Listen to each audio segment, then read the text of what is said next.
Good morning dear students. आज के इस वीडियो में हम लोग ये समझेंगे इलेक्ट्रिक फील्ड लाइंस क्या होती है। तो इलेक्ट्रिक फील्ड लाइंस काफी एक एब्स्ट्रैक्ट सा कॉन्सेप्ट है, इमेजिनरी कॉन्सेप्ट है। इलेक्ट्रिक फील्ड लाइंस को अगर आपको समझना है कि ये क्या है, तो सबसे पहले एक क्वेश्चन का जवाब दीजिए। क्या यहां पर कोई अगर कमरे में कोई चार्ज रखा है तो उस चार्ज के चारों तरफ का इलेक्ट्रिक फील्ड आप देख पाते हो? कोई चार्ज जो अपने चारों तरफ स्पेस के नेचर को चेंज करता है, that is called electric field. तो क्या उस चेंज नेचर को आप विजुअलाइज कर पाते हो क्या? इसका जवाब है निश्चित ही नहीं। तो अगर इलेक्ट्रिक फील्ड के साथ हमें कुछ काम करना होगा आगे, तो फिर जिस चीज को हम देख ही नहीं पा रहे हैं, जिसका पैटर्न ही नहीं समझ पा रहे हैं, तो फिर उसके साथ काम करना काफी मुश्किल हो जाएगा। तो कुछ इमेजिनरी लाइंस वगैरह का सहारा हम लोग लेते हैं इलेक्ट्रिक फील्ड के पैटर्न्स को समझने के लिए कि इलेक्ट्रिक फील्ड किसी चार्ज के चारों तरफ किस डायरेक्शन में और कितनी स्ट्रेंथ का है। एक्चुअली इलेक्ट्रिक फील्ड कैसा दिखता है, उसको दिखाने की एक कोशिश करते हैं हम लोग ज्योमेट्री के सहारे, क्योंकि एक्चुअली तो दिखता ही नहीं है। तो कुछ ज्योमेट्रिकल लाइंस हम लोग ड्रॉ करते हैं और उन लाइंस के बेसिस पर ये इलेक्ट्रिक फील्ड का पैटर्न समझ पा रहे होते हैं किसी चार्ज के चारों तरफ। तो ऐसे ही हाइपोथेटिकल ज्योमेट्रिकल लाइंस जो हैं वो इलेक्ट्रिक फील्ड लाइंस कहलाती हैं। इसको आप एक एग्जांपल के सहारे से समझ सकते हो। मेरे प्यारे बच्चों, क्या आप लोगों में से किसी ने हनुमान जी को देखा है क्या? इसका आंसर है नहीं, देखा किसी ने नहीं है। बट हम लोगों को इतना मालूम है, नहीं देखा है, हनुमान जी को नहीं देखा है, फिर भी हम लोग क्या क्या जानते हैं। वो काफी हेल्दी थे, उनके हाथ में एक गदा था, उनके दोनों कानों में कुंडल था, मस्तक पे टीका लगा हुआ था। तो ये तो अजीब बात है ना, देखा कभी नहीं है बट इतनी सारी बातें कॉन्फिडेंस के साथ कह पा रहे हैं। उसके पीछे रीजन है कि हम लोगों ने फोटोज में देखा है, फोटोज में। तो मेरा सवाल फिर वही है कि जो फोटोज में हम लोगों ने देखा है हनुमान जी को, क्या एग्जैक्टली हनुमान जी वैसे ही होंगे? आई थिंक डिफरेंस जरूर होगा। तो एक बात मैं यहां से क्लियर कर दूं कि जो रिलेशन हनुमान जी और हनुमान जी की फोटो में है, वही रिलेशन इलेक्ट्रिक फील्ड और इलेक्ट्रिक फील्ड लाइंस में है। जो एक्चुअल है, जो हनुमान जी हैं वो इलेक्ट्रिक फील्ड है और इलेक्ट्रिक फील्ड लाइंस उनकी फोटो है। इस बात को जरा गौर से समझने की कोशिश करिएगा। अब अगला सवाल, अगर किसी चार्ज के चारों तरफ इलेक्ट्रिक फील्ड को दिखाने के लिए इलेक्ट्रिक फील्ड लाइंस ड्रॉ करना है, तो वो हम लोग कैसे ड्रॉ करेंगे? तो सबसे पहले फिजिक्स में डेफिनेशन देख लीजिए इलेक्ट्रिक फील्ड लाइंस की क्या है। Electric field lines basically continuous curves होती है। कंटिन्यूअस कर्व, डिसकंटिन्यू नहीं हो सकती। इलेक्ट्रिक फील्ड लाइंस ऐसी कंटिन्यूअस कर्व होती है कि अगर कोई पॉजिटिव चार्ज मान लीजिए यहां पर, तो उस पॉजिटिव चार्ज के पास अगर कोई हम लोग टेस्ट चार्ज लाएं जो बिल्कुल फ्री हो मूव करने के लिए, तो वो पॉजिटिव चार्ज जिस डायरेक्शन में मूव करेगा, जो पाथ ट्रेस करेगा, उसी पाथ को हम लोग इलेक्ट्रिक फील्ड लाइंस कहते हैं। जैसे कि अभी ये कोई यहां पे सोर्स चार्ज दिया है कैपिटल क्यू, और इस सोर्स चार्ज का अगर इलेक्ट्रिक फील्ड लाइंस हमें अगर ड्रॉ करना है, तो इस सोर्स चार्ज के पास में आप कोई पॉजिटिव टेस्ट चार्ज लाइए। पॉजिटिव टेस्ट चार्ज अगर यहां रखा जाएगा, तो ये पॉजिटिव टेस्ट चार्ज इस सोर्स चार्ज के कारण कौन सा पाथ फॉलो करेगा? तो निश्चित ही ये सोर्स चार्ज इस टेस्ट चार्ज को रिपल्स करेगा रेडियली आउटवर्ड। रेडियली आउटवर्ड ये टेस्ट चार्ज आएगा। तो ये हमने पाथ ड्रॉ कर दिया किसी पॉजिटिव टेस्ट चार्ज का। वैसे ही अलग अलग पॉइंट्स पर आप रख सकते हो। अगर आप पॉजिटिव टेस्ट चार्ज को यहां रखोगे, तो ये source charge positive test charge को रेडियली आउटवर्ड डायरेक्शन में रिपल्स कर रहा होगा। तो जो पॉजिटिव टेस्ट चार्ज के द्वारा पाथ फॉलोड होता है, that path followed is called electric field lines. Definition देखिए, continuous curves which represents path of a positive charge free to move। ऐसा पॉजिटिव चार्ज जो कि मूव करने के लिए फ्री है, और अगर हम लोग उसे किसी सोर्स चार्ज के पास रखें तो जिस किसी पाथ को वो फॉलो करेगा that path is called electric field lines. और ये इलेक्ट्रिक फील्ड लाइंस किसी सोर्स के चार्ज के चारों तरफ आप लोग डिफरेंट डिफरेंट पॉइंट्स पर ड्रॉ कर सकते हो।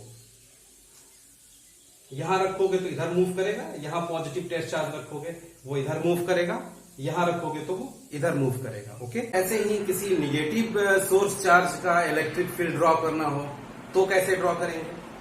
मान लीजिए कि आपके पास कोई निगेटिव सोर्स चार्ज यहां पर रखा हुआ है -Q। अब इस -Q चार्ज के चारों तरफ इलेक्ट्रिक फील्ड को शो करने के लिए जो इलेक्ट्रिक फील्ड लाइंस ड्रॉ करनी होगी उसके लिए आप फिर पहले की तरह ही टेस्ट चार्ज यूज करोगे, पॉजिटिव टेस्ट चार्ज। तो अगर पॉजिटिव टेस्ट चार्ज इस पॉइंट पर रखा गया तो ये पॉजिटिव टेस्ट चार्ज इस सोर्स चार्ज के कारण फोर्स किस डायरेक्शन में एक्सपीरियंस करेगा? इसका जवाब है इस डायरेक्शन में। इस डायरेक्शन में ये मूव करेगा। कोई भी पॉजिटिव टेस्ट चार्ज इस नेगेटिव सोर्स चार्ज के अफेक्ट में अट्रैक्ट होगा, रेडियली इनवर्ड जाएगा। इसलिए ये फील्ड लाइंस इस पॉइंट पर ड्रॉ की गई है ऐसे। उसी तरह से अगर इस पॉइंट पर ड्रॉ करना हो तो आप करोगे डाउनवर्ड डायरेक्शन में, क्योंकि पॉजिटिव टेस्ट चार्ज को ये नेगेटिव सोर्स चार्ज अट्रैक्ट कर रहा होगा। इस पॉइंट पर रखेंगे तो भी रेडियली इनवर्ड जाएगा, इस पॉइंट पर भी इनवर्ड जाएगा। तो इस तरह से हम लोग नेगेटिव सोर्स चार्ज के चारों तरफ भी इलेक्ट्रिक फील्ड लाइंस को ड्रॉ कर सकते हैं। तो बेसिक डिफरेंस क्या है पॉजिटिव सोर्स चार्ज और नेगेटिव सोर्स चार्ज में? पॉजिटिव सोर्स चार्ज में इलेक्ट्रिक फील्ड लाइंस चार्ज से रेडियली अवे जाती है और नेगेटिव सोर्स चार्ज में इलेक्ट्रिक फील्ड लाइंस चार्ज की तरफ आती है। अब एक बड़ा सवाल और है कि हम लोग कितनी इलेक्ट्रिक फील्ड लाइंस ड्रॉ करें। तो मैं इसका जवाब दे दूं कि आपकी मर्जी जितनी, आप जितना चाहो ड्रॉ कर सकते हो, बट ड्रॉ करने से पहले एक शर्त है और शर्त यह है कि आपकी ड्राइंग हमेशा ही आइसोट्रोपिकल होना चाहिए। आइसोट्रोपिकल मीन्स सोर्स चार्ज के चारों तरफ आप इलेक्ट्रिक फील्ड लाइंस सभी डायरेक्शंस में ड्रॉ करोगे यूनिफॉर्म वे में। अब ये यूनिफॉर्म वे में ड्रॉ करना क्या होता है जरा उसे समझिएगा। In one word it is called isotropically we should draw the field lines. जैसे मान लीजिए हमने ये ड्रॉ कर दिया,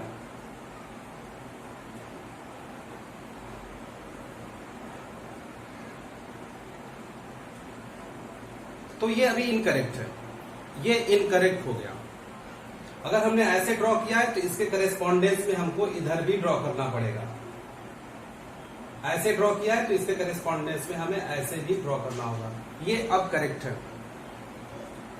फिर से मैं इस फिगर को खराब कर दे रहा हूं। रॉन्ग ड्राइंग क्या है और राइट ड्राइंग क्या है उसे समझिए। जैसे कि अगर हमने ये इधर ऐसे ड्रॉ कर दिया तो अब ये फिर से रॉन्ग हो गया।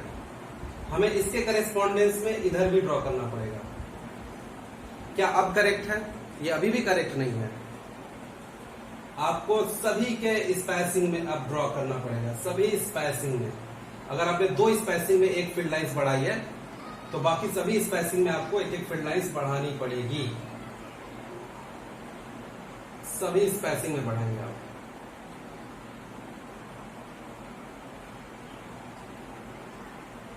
सभी स्पेसिंग में आप बढ़ाओगे। चार्ज के चारों तरफ जो आप लोगों ने इलेक्ट्रिक फील्ड लाइंस ड्रॉ की है वे electric field lines electric field के बारे में बहुत इंफॉर्मेशन देती हैं, बहुत कुछ बताती हैं इलेक्ट्रिक फील्ड के बारे में। सब कुछ तो नहीं बट बहुत कुछ बताती हैं कि इलेक्ट्रिक फील्ड चार्ज के चारों तरफ कैसा है, उसको विजुअलाइज करने में काफी मदद करती हैं, बशर्ते कि आप उन इलेक्ट्रिक फील्ड लाइंस की प्रॉपर्टीज को जानें।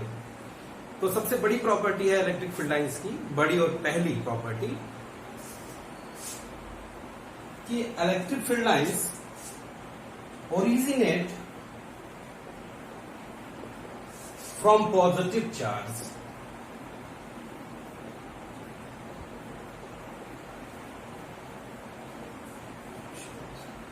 and ends at negative charge. जैसे कि मान लीजिए यहां पर अगर कोई पॉजिटिव चार्ज रखा है और यहां पर कोई दूसरा निगेटिव चार्ज है, तो इलेक्ट्रिक फील्ड लाइंस हमेशा पॉजिटिव से निकलेंगी और निगेटिव पर एंड हो जाएगी जाकर के। अगर कहीं पर इलेक्ट्रिक फील्ड लाइंस टर्मिनेट होते हुए नजर आ रही है या खत्म होते हुए नजर आ रही है, तो आप ये मानकर चलिएगा कि वहां पर कोई निगेटिव चार्ज है। और अगर इलेक्ट्रिक फील्ड लाइंस कहीं से इनिशिएट होते हुए नजर आ रही है, तो आप ये मान लीजिएगा कि वहां पर पॉजिटिव चार्ज है। तो ये पहली प्रॉपर्टी है इलेक्ट्रिक फील्ड लाइंस की।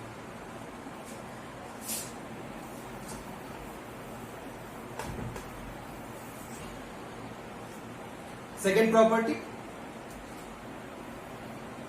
इलेक्ट्रिक फील्ड लाइंस की दूसरी प्रॉपर्टी है कि ये कोई क्लोज लूप कभी भी नहीं बनाती। इलेक्ट्रिक फील्ड लाइंस कभी भी क्लोज लूप नहीं बनाती।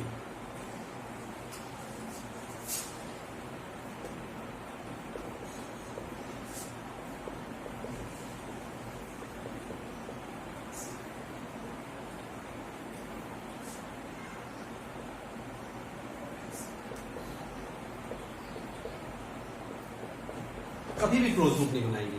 रीजन बड़ा ही क्लियर है। Close loop electric field lines कब बना पाती है? जैसे मान लीजिए यहां पर कोई पॉजिटिव चार्ज रखा है और इससे जो इलेक्ट्रिक फील्ड लाइंस निकलेगी वो रेडियली आउटवर्ड होगी। वो क्लोज कब हो पाएंगी? ये फील्ड लाइंस क्लोज कब होगी? जब जहां से ओरिजिनेट हुई है वहीं टर्मिनेट हो जाए, तब जाकर के ये क्लोज लूप बनाएगी। बट ऐसा नहीं हो सकता कभी भी, क्योंकि इलेक्ट्रिक फील्ड लाइंस हमेशा निगेटिव चार्ज पर टर्मिनेट होती है। आप सोच के देखिए, अगर पॉजिटिव से एमिट्स हुई है तो क्या पॉजिटिव पर ही आकर के खत्म नहीं हो जाएगी? ऐसा कभी भी नहीं होगा, क्योंकि चार्ज कोई भी हमेशा पॉजिटिव चार्ज से दूर ही जाएगा। कोई भी टेस्ट पॉजिटिव चार्ज लाओगे तो पॉजिटिव चार्ज से दूर ही जाता जाएगा। वो कभी भी मुड़कर वापस पॉजिटिव चार्ज की तरफ नहीं आएगा कि फील्ड लाइंस क्लोज बन पाए।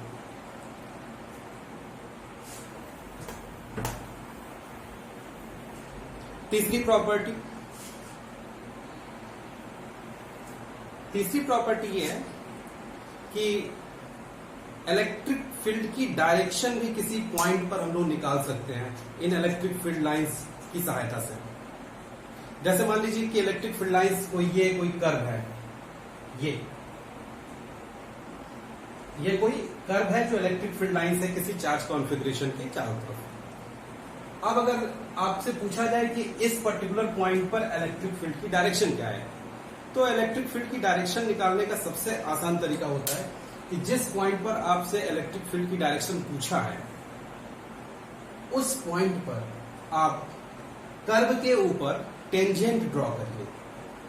जैसे इस पॉइंट पर अगर डायरेक्शन मालूम करनी है इलेक्ट्रिक फील्ड की, तो इस पॉइंट पर आप इस कर्व के ऊपर टेंजेंट ड्रॉ करिए। टेंजेंट एक ऐसी स्ट्रेट लाइन होती है जो कि किसी कर्व को केवल एक पॉइंट पर टच करती है। तो इस पॉइंट पर इलेक्ट्रिक फील्ड की डायरेक्शन आपको मालूम हो जाएगी। जैसे कि मान लेते हैं कि आपको इस पॉइंट पर इलेक्ट्रिक फील्ड की डायरेक्शन मालूम करनी है, तो जिस किसी पॉइंट पर भी इलेक्ट्रिक फील्ड की डायरेक्शन मालूम करनी है, उस पॉइंट पर आप एक टेंजेंट ड्रॉ करिए कर्व के ऊपर। Tangent should be passing through that point जिस पर आप इलेक्ट्रिक फील्ड निकालना चाहते हो, and that tangent should be tangent on the curve. Third property. अब आइए अगले प्रॉपर्टीज की तरफ बढ़ते हैं।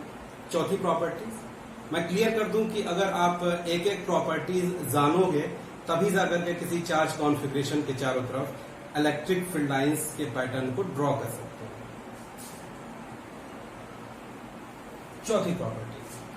चौथी प्रॉपर्टी ये है कि कोई भी दो इलेक्ट्रिक फील्ड लाइंस एक दूसरे को इंटरसेक्ट नहीं करती, कभी भी नहीं करती।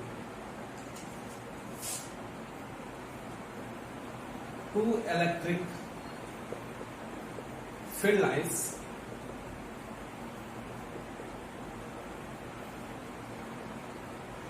नेवर इंटरसेक्ट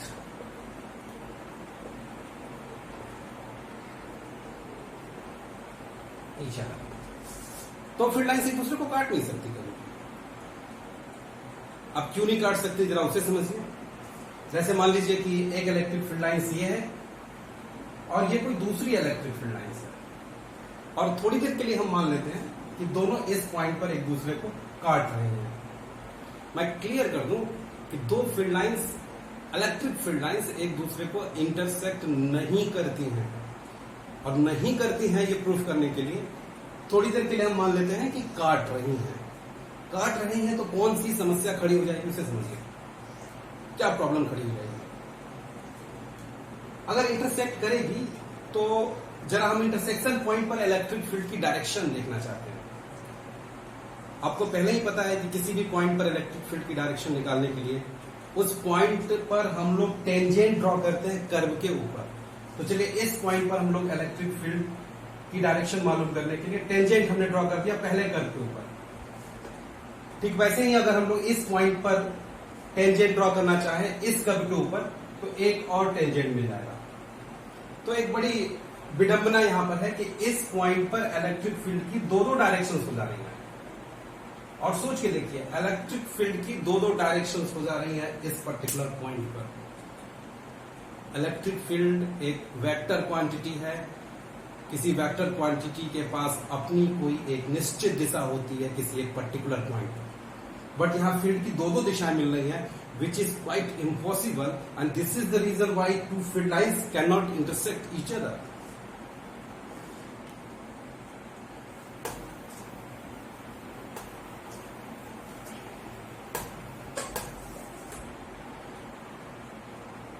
पांचवी प्रॉपर्टी है बच्चों की इलेक्ट्रिक फील्ड लाइंस स्पेस में टर्मिनेट नहीं होती, खत्म नहीं होती कभी भी। I mean, बेवजह खत्म नहीं होती कभी भी। अब ये बेवजह खत्म ना होना क्या चीज है उसे समझिए। जैसे मान लीजिए कि आपने पॉजिटिव चार्ज यहां रखा है और हमने आपको बताया था कि इलेक्ट्रिक फील्ड लाइंस इसकी ये बनेगी।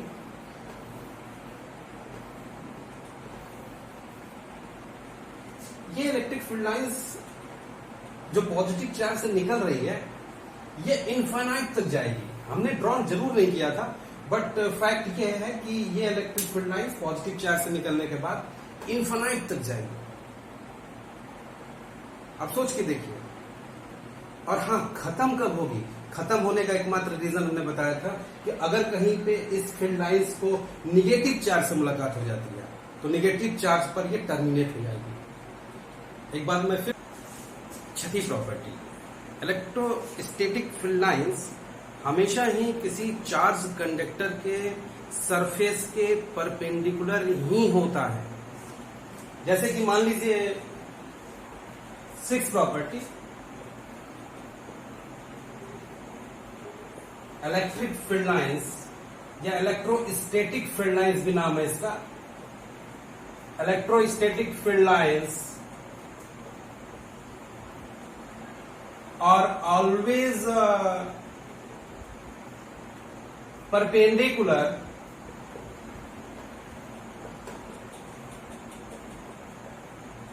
to the charged surface.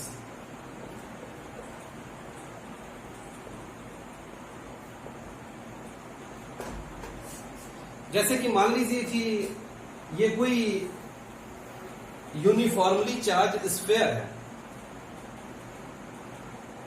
Excess positive charge जो कि सरफेस पर होगा,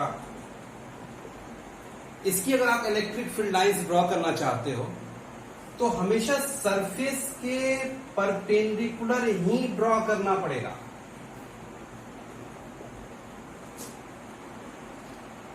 इलेक्ट्रिक फील्ड लाइंस हमेशा चार्ज्ड कंडक्टर के सरफेस के नॉर्मली आउटवर्ड ही ड्रॉ करोगे अगर वो पॉजिटिवली चार्ज है तो, और अगर निगेटिवली चार्ज है तो electric field lines normally inward होगी, बट सरफेस के परपेंडिकुलर दोनों ही हालातों में होंगे।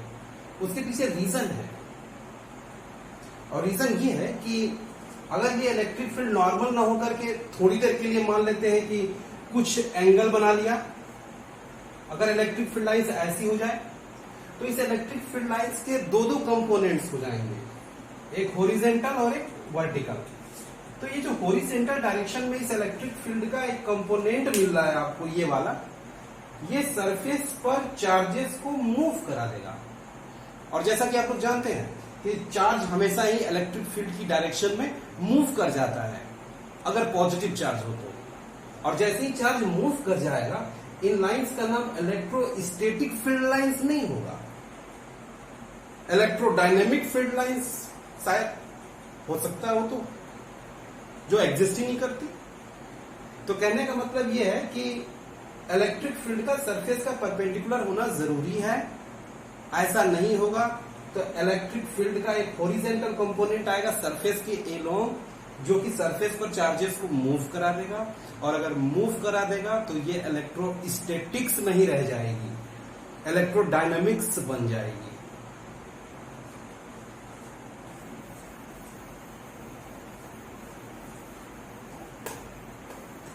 एक और पॉइंट, 7वां पॉइंट, इलेक्ट्रिक फील्ड लाइंस की संख्या जो किसी चार्ज से निकल रही है वो चार्जेस के प्रोपोर्शंस में ही हमेशा ड्रॉ की जाती है, चार्जेस के प्रोपोर्शंस में।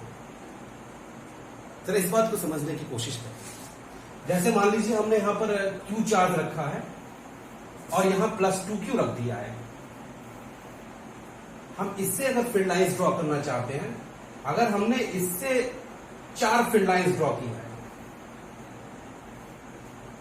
तो हमें इस वाले से 8 फील्ड लाइंस ड्रॉ करनी पड़ेगी, क्योंकि चार्ज जस्ट डबल हो जा रहा है। हमें इससे 8 करनी पड़ जाएगी, 4 और 4 और।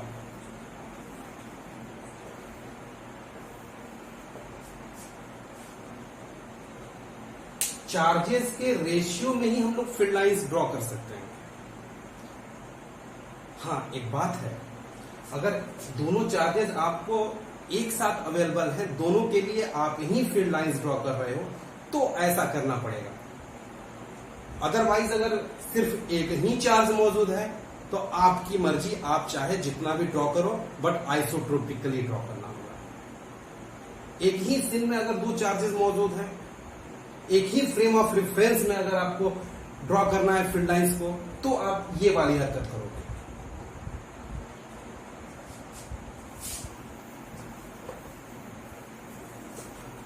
अब एक छोटा सा क्वेश्चन देख लेते हैं इस पर, छोटा सा क्वेश्चन।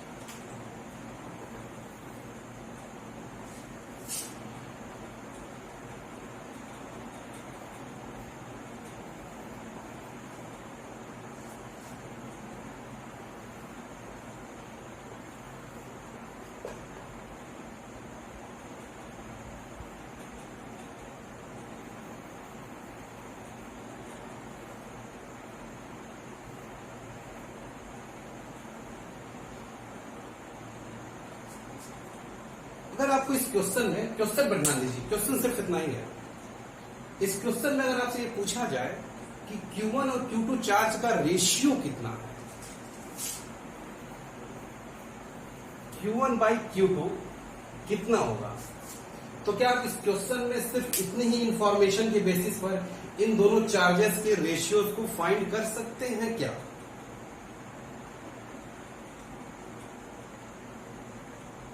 ट्राई करिए, मैं वेट करता हूं, आप ट्राई करिए।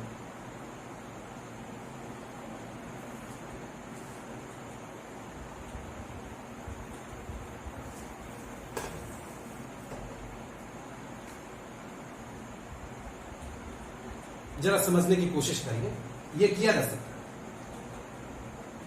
अब आप ये देख लीजिए कि इस चार्ज से कितनी फील्ड लाइंस निकल रही है। तो इस चार्ज से जो फील्ड लाइंस निकल रही है, गिनो, 4 फील्ड लाइंस निकल रही है, और इस पर जा कितनी रही है, 2। यानी ये तो क्लियर हो गया कि ये चार्ज ठीक डबल है इस चार्ज का, क्योंकि हमने बताया कि फील्ड लाइंस की संख्या जो ड्रॉ की जाएगी किसी एक सीन में, अगर सिनेरियो आपको एक अवेलेबल हो तो इस चार्ज से आपको 4 फील्ड लाइंस निकल रही है, इस चार्ज में 2 ही फील्ड लाइंस इंटर कर रही है। तो ये बात तो क्लियर हो गई कि इसका मैग्नीट्यूड ठीक डबल है इस चार्ज में। एक और बात, ये पॉजिटिव चार्ज है और ये निगेटिव चार्ज है। ये मैग्नीट्यूड में डबल है बट पॉजिटिव है, और ये निगेटिव चार्ज है। निगेटिव इसलिए क्योंकि इस पर इलेक्ट्रिक फील्ड लाइंस आकर के टर्मिनेट हो रही है। तो रेशियो क्या बन जाएगा बच्चों, ये रेशियो आपका आ जाएगा -2। क्लियर है? आगे बढ़ते हैं।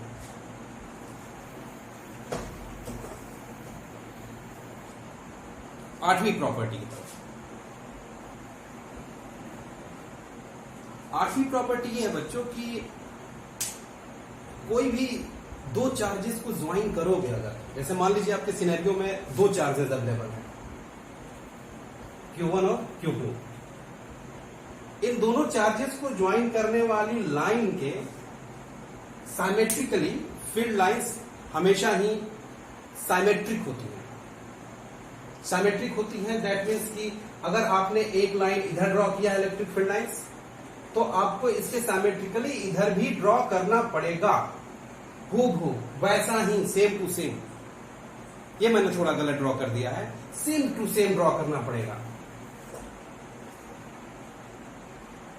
दो चार्जेस को ज्वाइन करने वाली लाइन के साइमेट्रिकली दोनों तरफ फील्ड लाइंस बिल्कुल ही साइमेट्रिक होनी चाहिए।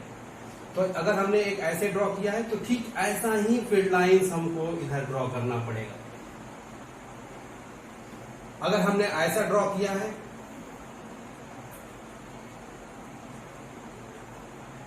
तो हमें इधर भी ड्रॉ करना पड़ेगा।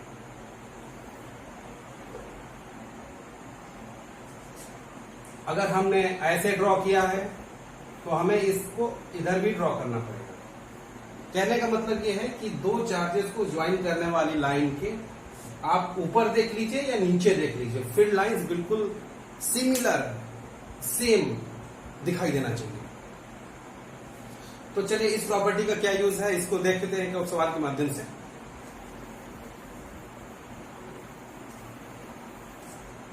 जैसे कि मान लीजिए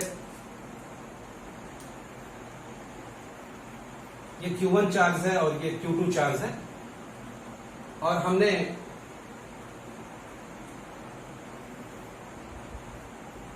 ये एक फील्ड लाइंस ड्रॉ कर दिया, Q1 से Q2 पर एक फील्ड लाइंस ड्रॉ कर दिया।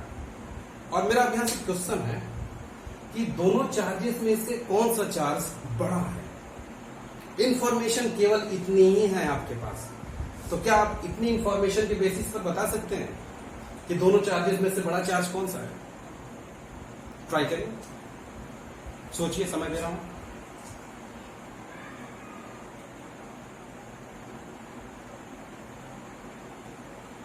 बिल्कुल बता सकते हैं। एक बात याद रखिए, ये फिगर हमने अधूरा ड्रॉ किया है, क्योंकि इसके पहले मैं कह चुका हूं कि दो चार्जेस को ज्वाइन करने वाली जो भी लाइन होगी उस लाइन के अबाउट फील्ड लाइन सिमेट्रिक होती है। अगर आपने ऊपर ड्रॉ किया है तो आपको नीचे भी वैसी ही ड्रॉ करनी पड़ेगी, बिल्कुल सिमिलर, तब ये कंप्लीट फिगर होगा। तो जैसे ही ऐसा ड्रॉ कर दिया आपने, तो एक चीज यहीं से बड़ी क्लियर देखिए कि ये तो फील्ड लाइंस के बीच में जो स्पेसिंग है वो ज्यादा है, और इन दो फील्ड लाइंस के बीच में स्पेसिंग कम है। ये स्पेसिंग ज्यादा है और ये स्पेसिंग कम है, यानी इस चार्ज से कम फील्ड लाइंस निकलेगी। जब समझने की कोशिश करिए, इस चार्ज के जो दो फील्ड लाइंस आपको नजर आ रही है, उन दो फील्ड लाइंस के बीच की स्पेसिंग ज्यादा है। ज्यादा स्पेसिंग है दैट मीन्स कि अब इस चार्ज से तो कम फील्ड लाइंस निकल पाएंगी ना ओवरऑल एक कंप्लीट स्फीयर में, और इस चार्ज पर ज्यादा फील्ड लाइंस टर्मिनेट हो पाएंगी, क्योंकि किन्हीं दो लाइंस के बीच में डिस्टेंस जो एंगल बन रहा है वो एंगल कम है। तो ये चार्ज आपका वीक है और ये चार्ज स्ट्रॉन्ग है।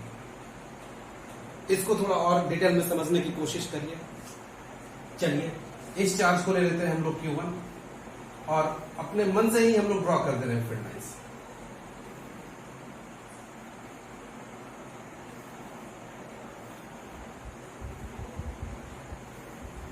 चलिए, और इसको लिया Q2,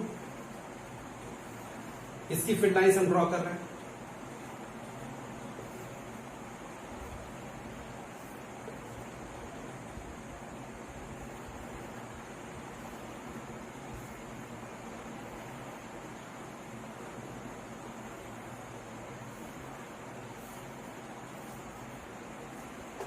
तो ये जरा यहां पर गौर करिएगा, दो के बीच में एंगल अगर ज्यादा बन रहा है तो आप कम फील्ड लाइंस ड्रॉ कर पाओगे। किन्हीं दो लाइंस के बीच में अगर ज्यादा का एंगल बन रहा है तो आप कम फील्ड लाइंस ड्रॉ कर पाओगे अगर आइसोट्रोपिकली ड्रॉ करने जाओगे तो। और अगर किन्हीं दो लाइंस के बीच का एंगल अगर कम है तो आप ज्यादा फील्ड लाइंस ड्रॉ कर पाओगे, और ज्यादा फील्ड लाइंस ड्रॉ कर पाओगे दैट मीन्स की चार्ज स्ट्रांग हो रहा है और ये चार्ज वीक है। तो एक बहुत ही इंपॉर्टेंट पॉइंट था, जरा गौर करिएगा इस बात पर।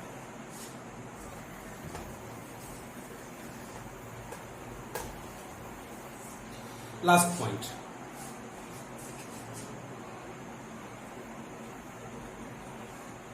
इलेक्ट्रिक फील्ड लाइंस कभी भी डिसकंटिन्यूअस नहीं होती है, ये कंटिन्यूअस ही होती हैं हमेशा। जैसे कि आप जब भी किसी चार्ज के चारों तरफ, मैं पहले पॉइंट्स लिख दूं,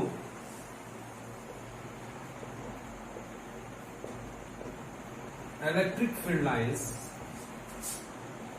आर कंटिन्यूअस ऑलवेज, ये हमेशा ही कंटिन्यूअस होती है। और कंटिन्यूअस के पीछे रीजन है, और बहुत ही छोटा रीजन है। जैसे मान लीजिए ये चार्ज है, इलेक्ट्रिक फील्ड लाइंस ड्रॉ की जाती है, इलेक्ट्रिक फील्ड लाइंस ड्रॉ की जाती हैं इलेक्ट्रिक फील्ड को रिप्रेजेंट करने के लिए। और कैसे ड्रॉ की जाती है? कोई पॉजिटिव टेस्ट चार्ज रख देते हैं, उस पॉजिटिव टेस्ट चार्ज के मोशन का जो पाथ होता है उसी पाथ को हम लोग इलेक्ट्रिक फील्ड लाइंस कहते हैं। तो क्या ऐसा कभी हो सकता है कि ये पॉजिटिव चार्ज इतनी दूरी तक मूव करे और फिर आगे की कुछ डिस्टेंस में बिल्कुल ये डिसअपियर हो जाए, गायब हो जाए, और फिर उसके आगे मूव करना शुरू कर दे?